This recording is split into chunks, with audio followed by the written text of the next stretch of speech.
নাই, শাস্ত্র বলছে। শাস্ত্র বলছে কলিযুগে কোনো কিছুই নাই। তাহলে কোনো কিছুই যদি শাস্ত্র না থেকে থাকে নেই, তাহলে কলিযুগে যেমন কোনো শাস্ত্র পূজার্চনা নাই, তাহলে কেবল আছে কি হরিনাম সংকীর্তন।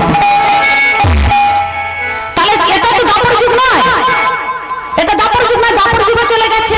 তাহলে পূজার্চনা করি বা না করি অত কোনো প্রয়োজন নাই। আছে কি পূজা করতেও পারি নাও পারি, যদি করি সেটা আমার মনের আশা মেটাবার জন্য, মনের লালসা মেটাবার জন্য। এটা আমাদের মনে রঙের চশমা করে রঙের জলে ভাসছি, কালী পুজো না রঙের জলে ভাসছি, রঙের জলে ভাসছি, রঙের জল খাচ্ছি, রং জল খেয়ে রঙিন চশমা করে রঙের বিলাস করছি। তাহলে এটা করতেও পারি নাও পারি, কিন্তু একটাই জিনিস করতে হবে, সেটা কি? সেটা হলো হরিনাম যজ্ঞ। তাই হরিনাম যজ্ঞ কিন্তু আমাদের করতে হবে। তাহলে আমাদের কলিযুগের ধর্ম। তাহলে আমি সত্যতা দাপরের ধর্ম নিয়ে টানাটানি করবো না, সত্যতা দাপরের গ্রন্থ নিয়ে টানাটানি করবো না। তাহলে কলিযুগের গ্রন্থটা কি?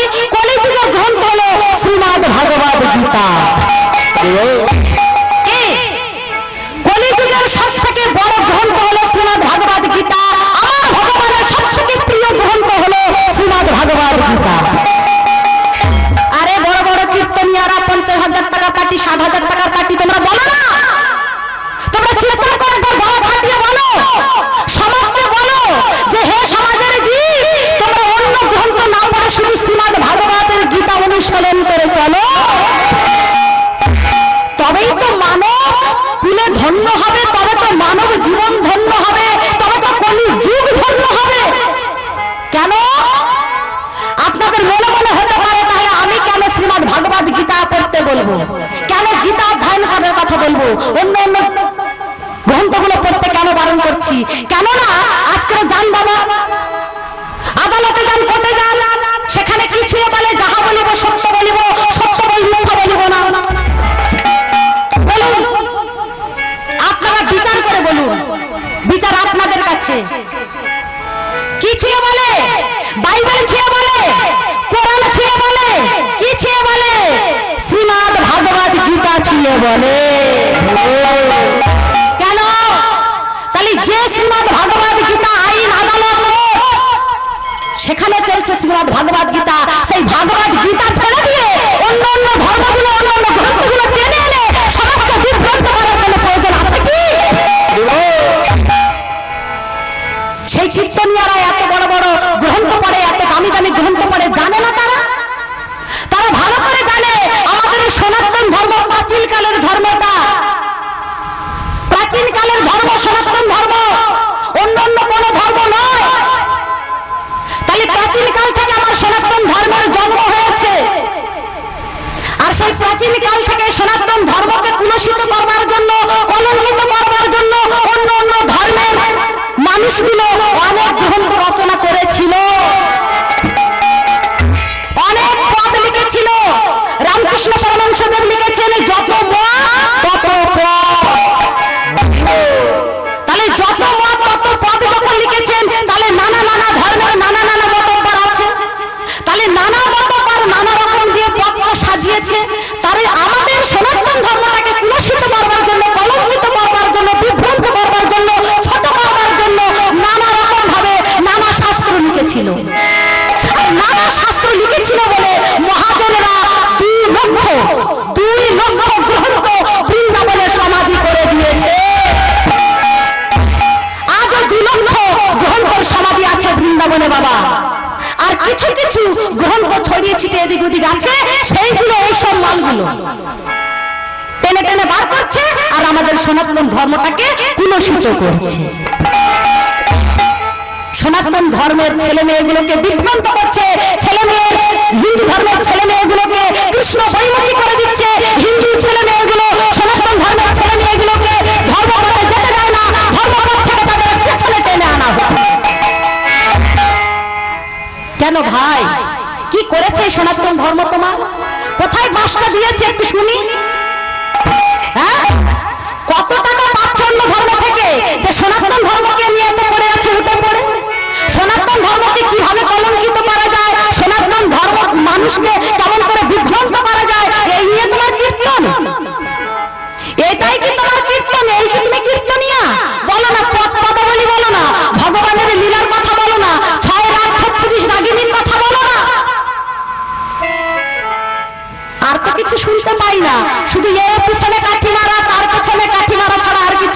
হয় না।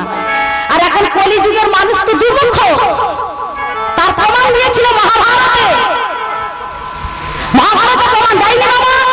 যুধিষ্ঠির ভগবান কৃষ্ণকে জিজ্ঞাসা করেছিল, যুধিষ্ঠির জিজ্ঞাসা করেছিল, কৃষ্ণ বলো তো আগামী কলিযুগের মানুষ কেমন হবে? কলিযুগের মানুষ কেমন হবে? একজন নয় বাবা, 5 ভাই 5টা প্রশ্ন করেছিল। আমি একটা প্রশ্নের কথা বলছি, কেন আমার এদিকে তো লীলা পড়ে আছে। একটাই প্রশ্ন করেছিল যুধিষ্ঠির। যুধিষ্ঠির বলেছিল মানুষ কেমন হবে? বলেছিল, কৃষ্ণ বলেছিল তুমি সকালবেলা হাঁটতে হাঁটতে যে পথে যাবে সেই পথে যা দেখবে তুমি সেটা এসে আমার কাছে বলো। সকালবেলা ব্রাশ করতে করতে যুধিষ্ঠির পথ দিয়ে হাঁটছিল, আর 3 মাথার মোড়ে গিয়ে দেখছে একটা হাতি, বিশাল বড় একটা হাতি শুয়ে আছে। হাতির 2টি সুর। হাতির কোনোদিন 2টো সুর হয় বাবা? হাতির একটাই সুর হয়। কিন্তু হাতির 2টো সুর দেখে আসলো যুধিষ্ঠির। কেন? ভগবানের লীলা করে দেখিয়ে দিল আগত কলিযুগের মানুষ হবে দুর্মুখ। এরা সামনে এক কথা বলবে আর পেছনে আর এক কথা বলবে। একদম ঠিক তাই। বুঝলেন মায়েরা? তাহলে কলিযুগের মানুষেরও ভালো লাগবে, ভালো লাগছে না? এই যে কীর্তনিয়া কাটি মেরে গেল, এত টাকার কীর্তনিয়া, এত টাকা নিয়েছে, তাহলে এত টাকার কাটি এসেছে, এই দামি দামি কথা বলে গেছে, কাটি মারা কথা বলে গেছে, তাহলে আমাদেরও ঠিক নিশ্চয়ই ভালো লাগবে। কেন? আমাদেরও তো কাটি ভরা জীবনটা, লেট পিচ্ছে বাবু, তাই না? তাহলে আমাদেরও কাটি মারা জীবনটা, আর কাটি মারা কথা বড় কীর্তনিয়া বড় পাটি এসে বলে গেল, আর উপায় আছে? তার পথেই চলছি আমরা, ঠিক সেইভাবেই বিশ্লেষণ করে যাচ্ছি, আমরা সেই পথে অনুসার করছি।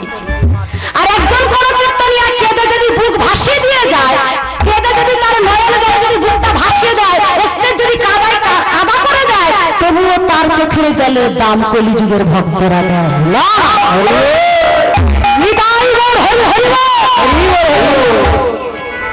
তাহলে চোখের জলের দাম দেয় না, কাটি মারা কথার দাম দেয় এই সনাতন ধর্মের মানুষগুলো। এই জন্য আজকে সনাতন ধর্ম কিন্তু লুপ্ত হয়ে যাচ্ছে। চেয়ে দেখুন অবস্থা। একটা হরিবাসের কত ভক্ত আছেন, কত ভক্ত আছেন বলুন। আজকের কমিটি এত টাকা খরচা করে আজকের হরিবাসনের আয়োজন করেছে, কীর্তন আয়োজন করেছে, কিন্তু কীর্তন শোনার মানুষ কোথায়? শোনার মানুষ কোথায়? যদি কোনো কাটি দেওয়া মানুষ আসতো আবার এখানে ভিড় হয়ে যেত।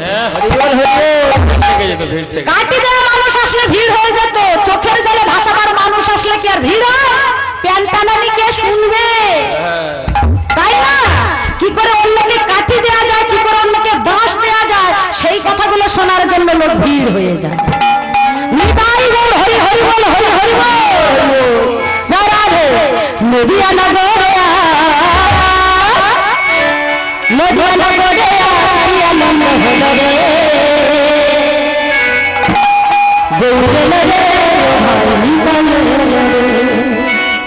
নদিয়া নগরে, নদিয়া নগরে কি আনন্দ হল রে, গৌর আমার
থেকে বের করবেন না, একমাত্র কৃষ্ণ নাম জপ করুন।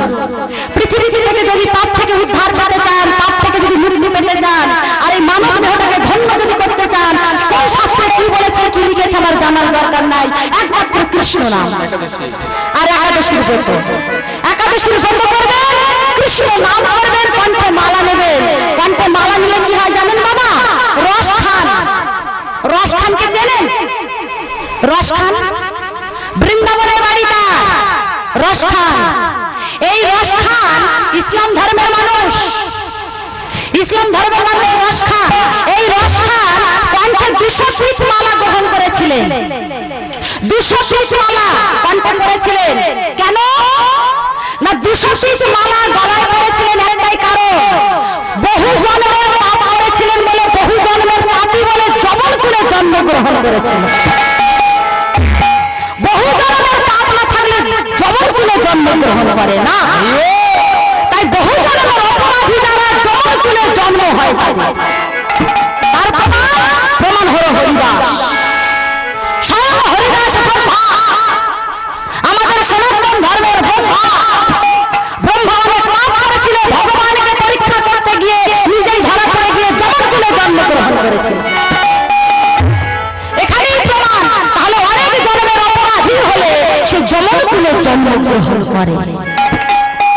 এই রস খান যমন কুলে জন্মগ্রহণ করেছিল বলে 200 পিস মালা গলায় পড়েছিল বাবা, 200 পিস, 3 ফেরা মালা 200 পিস গলায় পড়েছিলেন।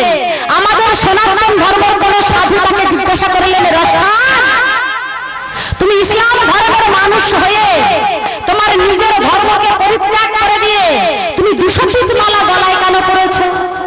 বলছে 200 পিস মালা গলায় পড়েছি কেন জানো? আমি যখন স্নান করব তখন আমার এই মালা ধরতে যাও, আমার সর্বাঙ্গটা ধুয়ে যাবে আর আমি পাপ থেকে মুক্তি পেয়ে যাবো। তাই কণ্ঠে বাবা মালাটা করতে হবে, তুলসী বৃক্ষতে জল নিবেদন করতে হবে, আর একাদশীর ব্রত পালন করতে হবে। কৃষ্ণ নাম হাতে করো আর মুখে বলো কৃষ্ণ নাম। যাই হোক বাবা, আমার সময় শেষ হয়ে গেছে, দল আসছে, আবার আমি রাত্রি 9টার সময় আসবো। আপনারা যদি আমার কীর্তন ভালো লেগে থাকে তাহলে আপনারা সন্ধ্যাবেলা রাত্রি 9টার সময় সবাই আসবেন, যোগ দেবেন এবং অনেক তথ্য দিয়ে ইত্যাদি আপনাদের আস্বাদন করাবো। নিতাই গৌর হরি হরি বল। এবার আমার শ্রীরাম সুরাম, শ্রীরাম সুরাম রাম বসুরাম সবাই ভাই কানাইকে নিতে এসেছে। শ্রীরাম সুরামের কথা শুনে এবারে ভগবান কৃষ্ণ বলছে, শ্রীরাম আমি যে মাঠে যাব, আমি যে গোদারেনে যাব, কিন্তু আমার মা তোমাকে সাজিয়ে দেয় না। তাই শ্রীরাম বলছে, মা ও মা তুমি আমার ভাই কানাইকে সাজাইয়ে দাও। দেখো মা গোটের বেলা কত উদিত হলো, উদিত হলো, আর বিলম্ব করে না মা, আর বিলম্ব করে না মা, আমার ভাই কানাইকে সাজাইয়ে দাও, সাজাইয়ে দাও। আমরা কোথায় নিয়ে যাব ভাই কানাই? মা আমি তোমার কথা দিলাম, বেলায় বেলায় ভাইকে নিয়ে ঘরে ফিরে আসবো, এখন তুমি সাজাইয়ে দাও। মাতা যশোমতী বললেন, ওরে শ্রীরাম রে, আমি আমার গোপালকে সাজাইয়ে দিতে পারবো না। আমি আজ গোঠের সাজাতে পারিব না। কেন জানিস? আমি নিশীথে স্বপ্ন দেখিলাম আমার গোপালে যেন ওই কালী দহের কালো জলে ডুবে গেছে, ডুবে গেছে। তাই সাজাতে পারলাম না বলে শ্রীরাম কি করিলেন? শ্রীরাম সুরাম রাম বসুরাম আমার দাদা বলরাম সবাই মিলে তাকে সাজিয়ে দিয়ে এবারে ভাই কানাইকে নিয়ে চলে গেল।